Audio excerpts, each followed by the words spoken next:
Значи по принцип очаквам да правя подобни клипове, но преди няколко дни бях отбелязана в клип на Петко Станков, който ме беше отбелязал. Говори на 10 въпроси, свързани с най-странните факти за мен. Благодаря на Петко Станков за отбелязването и за това, че ми прати неговия клип от Twitter, за да го скивам. Защо по принцип отбягвам да отговарям на подобни тагове с лични въпроси? Значи предпочитам да ви занимавам с други глупости, отколкото, например, мои лични простоти, така че заради това. Но за един път, why not? Why not? Все пак много хора ги интересуват с какво съм облечена, когато лягам вечер да спа. Всеки иска да разберат. Oh, this sarcasm. Също така и на края на клипчето аз лично трябва да отбележа 3 или 4 или 5 български влогъри, които имат избор, нали не ви задължавам да правите клипове, но имат избор да направят подобен клип и да отговорят най-така искрено. Първи въпрос.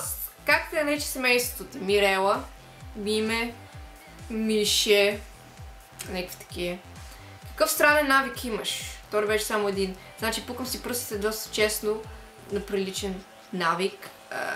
Мирела, това само момчетата го правят. За да не си пукай пръстите толкова неприлично. Муквай. Също така си пипам косата доста често, това също е навик. Каква е странната ти фобия? Шахти! Имаше от уния кръглите шахти, дето когато стъпя на едната страна, имам чувство, че ще попадна и няма никога повече да изляза. Нека да чукнем на много добро дърво, за това да никога да не става. Коя песен обичаш тайно и се пускаш когато си сама? Това може би сигурно ще е нещо на Ники Минаж, тъй като ние по нас имам. Единствената нейна песен, която ми кефи е Pound the Alarm. Също така може би и Love You Like a Love Song, но не оригинала на Селена Гомес, ами на Glee, на Ая Ривера, която има доста хубав глас, но има една малка промяна в текста, която прави песента малко по-специална. Какво те дразни? Значи, какво ме дразни? По-добре да беше попитал какво не те дразни, да съм малко по-бързо с отговора. Дразни ме, ако някой ми дава зор.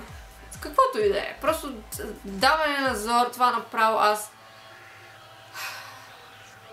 не мога просто, наистина не мога. Когато стоя и чакам на опашка в някой магазин и отзад някой се е прелепил толкова близо до мен, че направо ще ми сбочи червата. Малкото ми телце не понася на халитети като теб. Динг-донг, това не ти е Фейсбук, за да ръчкаш когато си поискаш наляво и надясно, дори да ми се качиш на главата. Това няма да помогне на касиерката да си върши работата по-бързо.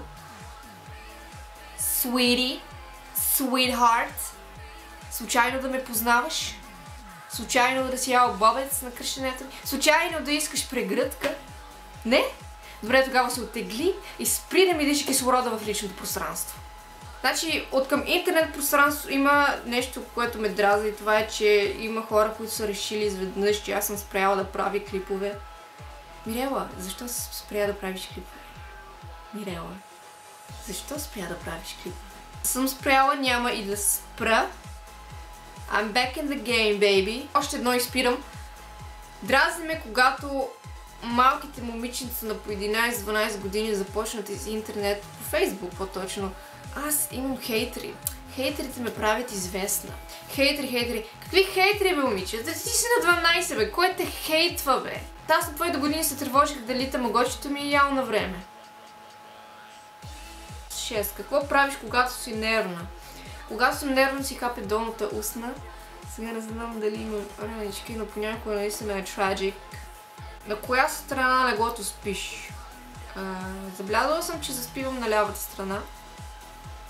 Можеш ли да правиш нещо странно с тялото си? Значи по принцип съм доста гъвкава. Но не мисля, че е толкова странно, отколкото впечатляващо. Oh my lord! Опитайте, но моля ви не си чупете ръцете.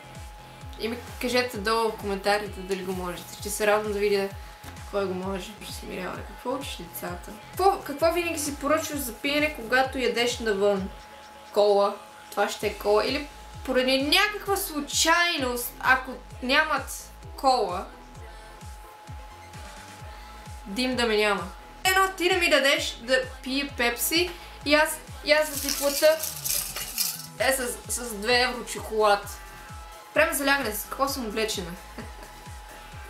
Ето го и дълго очаквания отговор. Когато лягам вечер да спа, се обличам с тениска и долнищен анцуг. Понякога даже спа и с чорапи. Така, това бяха въпросите.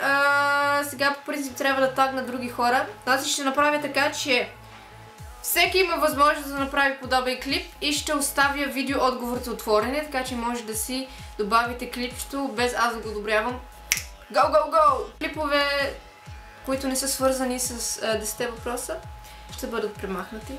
I am so sorry. It is what it is. Така, това беше всичко от мен за сега. Следващата седмица има малко изненада за вас, която не е много така обичайна за канала ми. Всеки ден ще има по клипче, няма да е по 3-4 минути, ще е сигурно няколко секунди, но това ще запазя в тайна какво точно ще е. Така че ще се видим утре или днес, зависи кога ще качи този клип. Така, това е дръмката!